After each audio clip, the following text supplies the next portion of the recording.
నమస్తే, welcome to our voice. నేను journalist నవత. దేశవ్యాప్తంగా 543 లోక్సభ సెగ్మెంట్లకు 7 విడతల్లో ఎన్నికలు జరుగుతున్న విషయం మనందరికీ తెలిసింది. ఈ 7 విడతల ఎన్నికల సందర్భంగా ఒక పక్క నుంచి మోదీ చరిష్మా పెరుగుతుంటే మరో పక్క నుంచి కాంగ్రెస్ పరిస్థితి రోజు రోజుకు దిగజారిపోతుందట.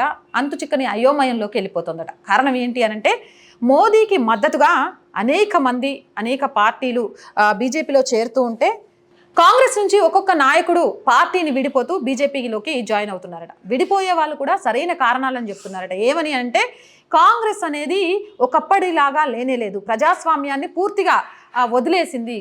కాంగ్రెస్ కుటుంబ పాలన లేకపోతే ఒక వర్గం సంతుష్టీకరణ కోసమే మాత్రమే ప్రయత్నం చేస్తోంది.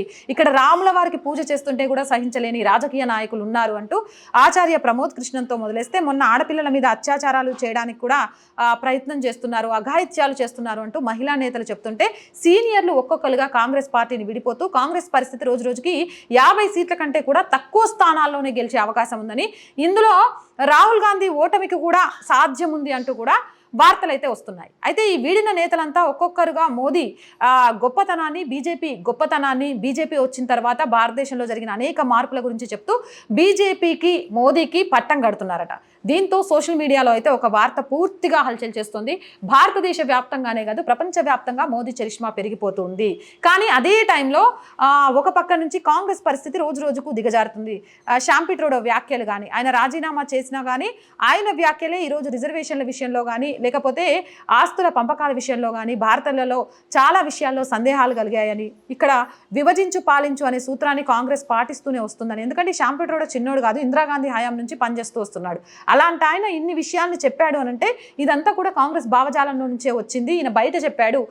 కాబట్టి ఇప్పుడు ఈయన వల్ల పార్టీకి హాని కలగకుండా ఉండేందుకే ఆయన రాజీనామా చేశాడే తప్ప నిజంగా కాంగ్రెస్ ఆలోచనలు అలానే ఉంటాయి. దానికి ఉదాహరణ కాంగ్రెస్ మేనిఫెస్టో. ఆ మేనిఫెస్టోని చూస్తే క్లియర్గా అర్థమవుతుంది అంటూ కాంగ్రెస్కి సంబంధించిన ప్రతి అంశం, అంటే ఇలా ఒక కౌంటర్ వేయగానే దానికి ఎన్కౌంటర్ దొరికి సెల్ఫ్ గోల్లో పడుతూ రోజు రోజుకు దిగజారుతుంటే ప్రతి కౌంటర్ని కూడా సరైన విధంగా ఉపయోగించుకుంటూ దానికి రీకౌంటర్ ఇవ్వడంతో పాటు మోదీ చరిష్మా దేశవ్యాప్తంగా కానీ ప్రపంచవ్యాప్తంగా పెరుగుతోందట. దానివల్లే ఈరోజు 400 సీట్లను కూడా గెలుచుకోవడానికి బీజేపీ కారణమవుతుంది. ఎన్డీఏ కూటమి 400 సీట్లను గెలుచుకోబోతుందంటే మల్లికార్జున ఖర్గేతో పాటు చాలామంది నేతలు చెప్పడం, ఈసారి కనుక మోదీ అధికారంలోకి వస్తే మళ్ళీ ఎన్నికలు జరుగుతాయో లేదో అని భయపడుతున్నారంటే మోదీ బీజేపీ ప్రభుత్వము అనేది భారతదేశం మీద ఎంత ప్రభావం చూపుతుంది అనే అంశాన్ని ప్రజలు అవగతం చేసుకుంటున్నారని, ఈ నేపథ్యంలో బీజేపీ చరిష్మా పెరుగుతూ 400 స్థానాలతోటి లోక్సభలో అడుగుపెట్టడానికి సిద్ధమవుతుంటే కాంగ్రెస్ పరిస్థితి రోజు రోజుకు దిగజారుతూ ఒక్కొక్క నాయకురాలు పార్టీని వీడుతూ